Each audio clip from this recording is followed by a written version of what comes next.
esencialmente, ya debemos olvidarnos un poco del tema de las entrevistas remotas, las entrevistas a distancia. Francesco, qué gusto enorme. ¿Cómo vas? Muy buenos días, el gusto es mío. Una vez más, gracias por la invitación. Realmente me siento como en casa y vamos para adelante. Creo que hay algunos temas que nos tienen a todos un poco alarmados. Claro que sí, y antes de ir con Javier Segarra, solamente me gustaría, ¿no?, para aperturar el diálogo, tener una reflexión de parte del presidente de la Asociación de Ganaderos acá en el litoral y en Galápagos respecto a esta situación. Hemos hablado durante toda la mañana, prácticamente el marco de nuestro panel de entrevistas ha girado en torno a esto, a la situación, viendo cómo se va desenvolviendo, con la esperanza de que se tranquilicen las cosas, de que baje este nivel de conflictividad e incluso uniéndonos al llamado que hace el día de hoy la Conferencia Episcopal Ecuatoriana. ¿Cuál es esa reflexión, Francisco? Bueno, por supuesto que la hay. Creo que no solamente como presidente y representante del sector agropecuario, creo que como ciudadano todos estamos muy preocupados por lo que está pasando. Quizás hay personas que están haciendo su derecho al reclamo, pero es un reclamo que perjudica a todos los ecuatorianos. Perjudica, creo que en una de las primeras líneas al sector agropecuario, al productor, al agricultor, al ganadero, pero también está perjudicando al comerciante, está perjudicando al turismo, está perjudicando al productor. Creo que es el momento de llamar al diálogo a todos y decir: acabamos de salir de una pandemia, entramos a una pandemia delictiva, donde todos estamos saliendo de nuestras casas asustados. Y ahora vemos cómo el Estado tiene que dirigir todo el contingente de seguridad para poder controlar las manifestaciones. Entonces, los ecuatorianos, los guayaquileños, los guayacenses decimos: ¿esto hasta cuándo? ¿Hasta cuándo? Esto tiene que parar ya. Y ahora la forma no es a través de las paralizaciones de ninguna manera. La forma es a través del diálogo. Hay que sentarse y hay que, como usted dijo, reflexionar y ver cómo se cede por ambos lados. El movimiento indígena y por otro lado el gobierno. Pero hay que hacerlo y hay que hacerlo urgente. Claro, porque resulta traumático para el país. Escucha esta reflexión. Javier Segarra arranca este diálogo con el presidente de la Asociación de Ganaderos del Litoral y Galápagos. Gracias, Alberto, y buenos días por atendernos a nosotros, Francesco. La verdad que es un gusto conversar con usted siempre. La pregunta es de cajón: ¿qué pasa con toda esta situación que vive el país y un sector productivo que ha sido golpeado y que la atención que en su momento se pudo establecer, inclusive usted mantuvo reuniones para poder ayudar al sector al cual usted representa, pero esto no llega? Esto no llega y ahora va a ser más complicado de que llegue todavía. No solo al sector agropecuario. Por darle un ejemplo, yo estuve en la península de Santa Elena, bastante hacia el norte, casi por Manaví, hace 2 días. No pude ingresar porque había una paralización hasta las 7 de la noche. Luego, al día siguiente, no pude regresar hasta las 7 de la noche. ¿Qué pasa con esta población que vive en parte de un turismo local, en parte de la pesca y en parte de la agricultura? Ellos no pueden trabajar. Al paralizarse, usted dice, en un lugar tan remoto como la zona de San Pablo, en la península, no se permitía pasar. Hay personas que viven ahí de vender 2, 3, 4, 5 ceviches al día, donde tal vez se ganan $10 diarios y con eso sobreviven. Esa gente se queda sin poder producir. Ese día no pudo vender sus ceviches, no pudo vender su pescado, no pudo vivir del turismo. Se caen en este vicio de no poder trabajar. Igual pasa con los floricultores que no pueden exportar, con los bananeros que, aparte del problema de la guerra que les ha bajado un 25% su producción, tampoco pueden exportar. Igual los cacauteros, los camaroneros y toda la línea agricultor. Ahora hay un problema de los productores de brócoli, la leche que va despegando, se empieza a consumir más después de tanta campaña que hemos hecho. La población empieza a consumir leche, se prohíbe la importación, empezamos a salir adelante, vemos en las carreteras que atacan a los camiones y botan la leche perjudicando a los productores y perjudicando a los consumidores, perjudicando a la niñez que tanto hablamos de la desnutrición infantil. Entonces, creo que es un problema gigantesco que tenemos, un nuevo problema para nuestro país. Y la única forma es a través del diálogo, no a través de las paralizaciones, mi estimado Javier. Claro, ese es el camino el más viable, pero resulta que es producto de lo que en su momento no se pudo dialogar, lo que genera esta reacción, que no la justifico, pero se está dando. No, yo tampoco puedo justificar la reacción, la forma, el fondo es lo que hay que conversar. Ellos plantean 10 puntos, hay algunos puntos interesantes en la petición de ellos. No hay que radicalizar los puntos, pero por decirles, ellos sostienen el punto número 1 sobre los combustibles. Quieren que el precio del combustible ya no suba más. Ok, que ya no suba más, conversémoslo con el gobierno. Quizás no se lo puede bajar de un solo tajón, pero es un reclamo justo. El combustible sube y a todos perjudica. Ahora, no es la forma, no. El daño de una paralización es más grave que el precio alto. Se pide condonación de las deudas, tasas de interés más bajas por parte de la banca pública y privada. Creo que los ecuatorianos estamos pagando tasas de interés altísimas. En el momento en el que se bajen las tasas de manera razonable, se va a generar más producción y se va a generar más empleo.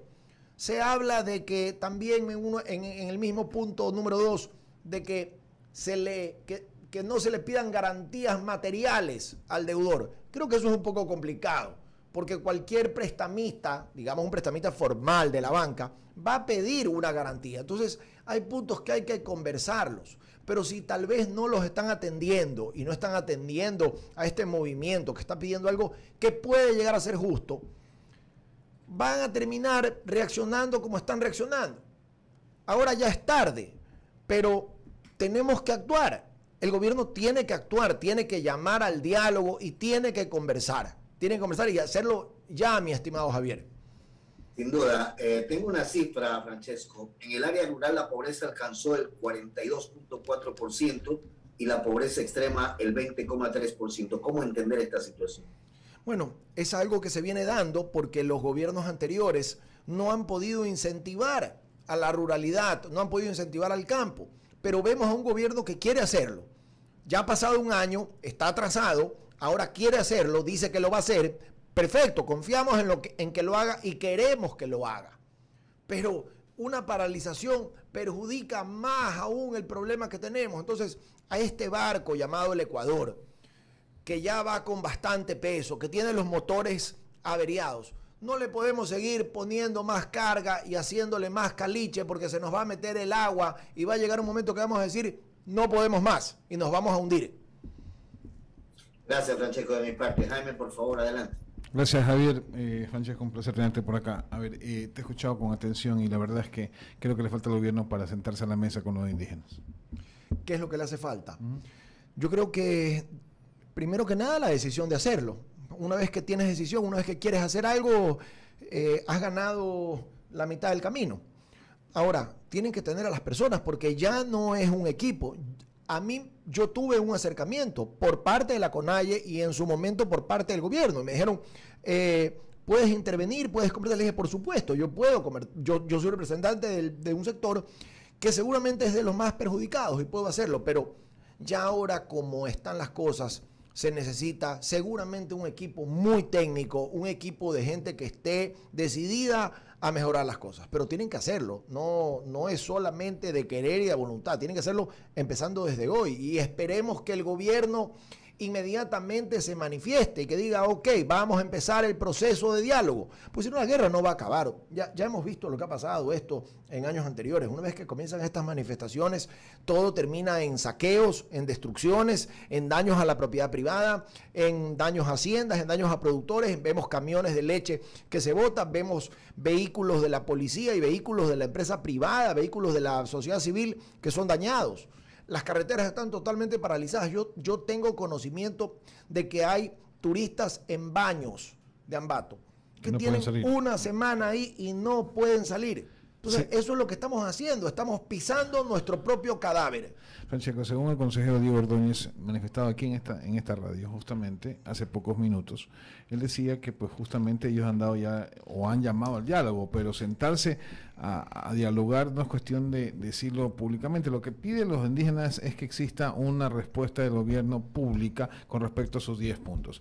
Le preguntamos eso a Diego Ordóñez y nos dijo, bueno, van a hacerlo, pero todavía no lo han hecho. La pregunta es entonces, ¿qué se espera? O sea, ¿tú crees que puede ser un mediador en un momento dado? ¿Crees que tú puedas llegar a hablar con el gobierno nacional para que justamente deponga la actitud de no escuchar a los indígenas o sentarse en una mesa? Espero tener esa respuesta el día de hoy. No sé si la solución pueda estar en manos de una sola persona. Creo que debemos de haber muchísimas personas más involucradas. Creo que debería estar definitivamente la prensa involucrada. Creo que el movimiento indígena, llámese la CONAIE, creo que el gobierno, y creo que también se debe de involucrar a otros actores políticos, que dejen a un lado la politiquería, que dejen a un lado, discúlpenme que se los diga de esta manera, el TikTok y el baile, y que se enfoquen en este problema que tenemos, que es serio. De ahí para adelante decir, vamos nuevamente a buscar un nuevo Ecuador a donde las cosas cambien y haya empleo, haya turismo, haya una buena exportación y que nuestra gente tenga comida, tenga seguridad y tenga alegría. Eso es lo que no hay respuesta por parte del movimiento indígena. Cuando tú escuchas a los indígenas hablar, lo único que hablan son los 10 puntos, queremos que baje el combustible, que el costo todavía está alto, etcétera, etcétera. Entonces son posiciones radicales y ya en el momento en que tú comienzas a analizarlo, dices, bueno, ¿y entonces cómo hacemos para llegar a un acuerdo? Porque la verdad es que es una posición muy radical por parte de los indígenas y son, cabe mencionar, la minoría, pero están causando un problema grave al Ecuador. Un problema gravísimo, son la minoría, pero hay que escucharlos, hay que pedirles que dialoguen. Creo que para eso estamos todos los ecuatorianos. Creo que ese mensaje del diálogo no solo debe de salir del gobierno, debe salir de las autoridades, debe salir de la prensa, de la sociedad civil, de los gremios, etcétera. Pero todos tenemos que pedirlo y creo que en un momento dado se van a sentar a conversar, porque esto no es de decir fuera Lazo, cambiemos al presidente, cambiemos a la presidente de la asamblea. Esto no va por ahí, esto va de que ya aterricemos y que digamos esto es lo que se necesita, esto se puede, esto no se puede, y buscar una flexibilidad. Pero, ojo, como me decía, como le decía mi abuelo a mi madre cuando me retaba por ser inquieto en el colegio, decía, no dobles tanto la vara porque se rompe. No hay que doblarla tanto, hay que buscar la flexibilidad. Es que usted debe haber sido inquieto también. Bastante. Oiga, lo saco un tema, evacuado todo esto que tiene que ver con el contexto nacional, con la situación que vive el país, ¿no? Vamos a lo gremial nuevamente, porque por supuesto, tal que usted se maneja su fanaticada también. La gente de Virgen de Fátima lo conocemos tradicionalmente como el kilómetro 26. Usted, excelente, como es aniñadón, no ha de saber que Virgen, no le digo a Francesco Tabaqui por si acaso, le digo a Jaime Velázquez. Usted, señor, si yo he viajado por toda la... A Jaime Velázquez le digo. Yo paso por ahí. Es el kilómetro, a comer fritada. No, sí. Bueno, al kilómetro 26, ¿no? Me dicen, y usted está al tanto de este tema como presidente de la asociación, que justamente una finca que está ubicada en la Durán Tambo. ¿Cuál es la vía Durán Tambo? No es la autopista, esa es Durán Boliche. Es la vieja carretera que pasa por el tramo de la base aérea de Taura, ¿no? Para quienes no se ubican, ¿no? Una finca fue objeto de robo de ganado. Seguimos con el abigeato. Dice que se han llevado 30 reses que eran transportadas en 2 camiones, ¿no? Pero que en terreno cercano lograron encontrar 7 vaconas, pero ya faenadas. ¿Sigue siendo el sector víctima de estos delitos? Mire, conozco ante todo Virgen de Fátima perfectamente. No le decía a usted, le decía a Jaime. Sí, no, lo sé, está clarísimo, pero lo debo dejar claro. Creo que conozco bastante la provincia. Y Virgen de Fátima es un lugar realmente muy bonito, con gente muy agradable. El abigeato sigue, el abigeato no para, igual que no para la delincuencia. El problema es que no solo se van a llevar el ganado, van y se llevan lo que encuentran, motos, vehículos, la poca plata que puede tener un agricultor o un finquero, y se sigue haciendo daño. Ahora, el problema va más allá. Ya esto no solo pasa en la ruralidad. Ahora pasa aquí en las ciudades. En la ciudad también, ¿no? Yo antes me preocupaba por los cantones fuera de Guayaquil, los otros 24 cantones que pertenecen a la ruralidad. Ahora se ven los mismos problemas aquí en la ciudad. Quizás no con el robo de ganado, pero estamos todos alarmados, todos preocupados, y sí nos da pena, sí nos da coraje también de que habiendo tanto problema y tanta delincuencia, tengamos o tenga que destinar el Estado todo este contingente policial y militar a ir a controlar otro problema que estamos teniendo por otro lado. O sea, decimos, por Dios, aquí es donde tenemos los problemas, vengamos acá a solucionarlos. Entonces, esperemos que el diálogo se acabe, se realice, se termine, que lleguemos a sacar humo blanco y que luego, así como hemos desplegado todos estos agentes, los traigamos a las ciudades a solucionar la delincuencia urgentemente para poder seguir trabajando y sacar al país adelante.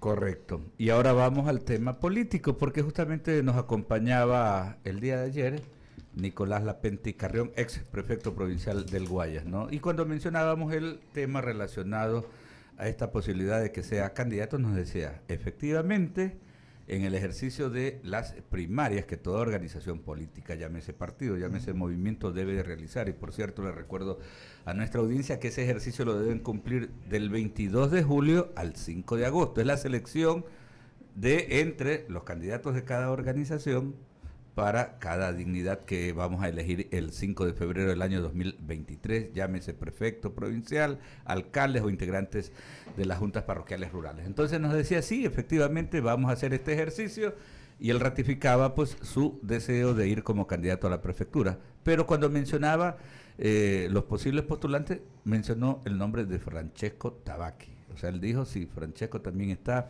en esa nómina de precandidatos para buscar una decisión orgánica, digo esto como partido político. Bueno, yo le agradezco al economista Lapenti por haberme mencionado y por hacer campaña por parte mía. Me parece muy bien que estén haciendo campaña. Yo no lo estoy haciendo. De hecho, yo no pertenezco al Partido Social Cristiano ni a ningún partido político. Sí me han propuesto algunos partidos políticos en la prefectura del Guayas. No lo he aceptado, siempre he pensado de que tengo que seguir en mi gremio, debo de estarlo hasta este mes, debo de seguir en funciones y este mes entregarlo. Es hasta finales de junio. Sí. O sea sí. que eso le deja las puertas abiertas, pues como las primarias son el 22 de julio va a estar muy bien entonces. Sí, deja las puertas abiertas para una candidatura por ningún partido político por ahora, pero la verdad es que ¿con qué cabeza voy a poder hacer política, algo que nunca he hecho, con todo lo que está pasando en este país? Créanme que, es más, yo llamo a los políticos, a quienes están haciendo política, a la reflexión, a decir, señores, dejen de hacer política. No queremos a los políticos, queremos sacar adelante a nuestro país. Sea quien sea, con todo el respeto que se merecen, pero ahorita nos tenemos que preocupar por otras cosas. Ahorita nos tenemos que preocupar por la situación del país, por los productores, por el comercio, por el turismo, por la delincuencia. Y ahora a mediar, a tratar de solucionar este problemón gigantesco que tenemos que nos sigue tachando internacionalmente. ¿Qué turista va a querer venir acá al Ecuador? ¿Qué inversionista va a querer traer su plata acá al Ecuador?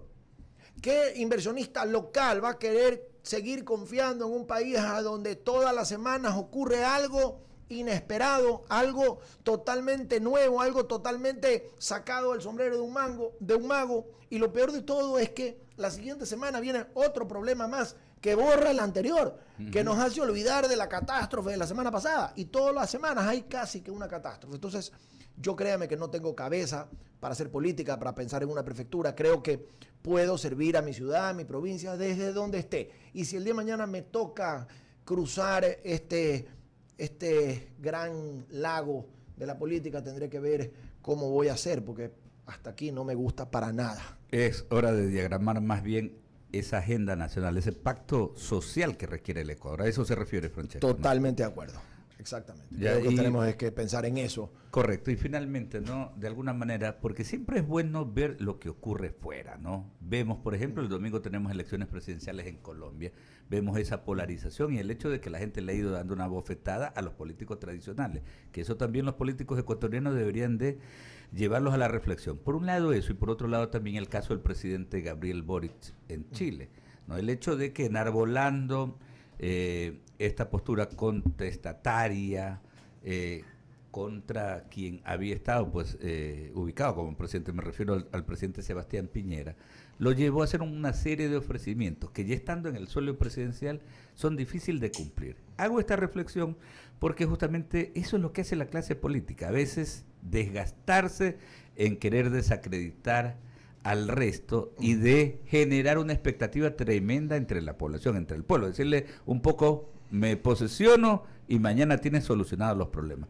¿Eso es algo que debe de cambiar la clase política, Francesco? Mire mi experiencia. A mí en los últimos 5 años como presidente de los ganaderos me ha tocado reunirme con presidentes de la República, con ministros, con todos los ministros de Agricultura. Llevo ya 8 ministros en 4 años. Me ha tocado reunirme con los candidatos a la presidencia de la República y a otros puestos.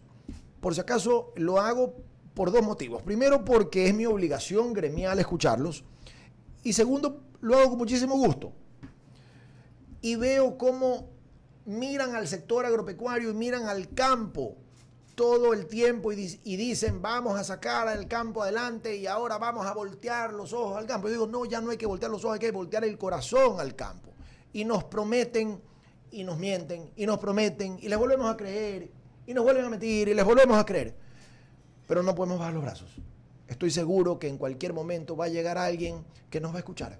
Va a llegar alguien que va a entender que el campo genera empleo, genera bienestar. Y eso es lo que todos buscamos.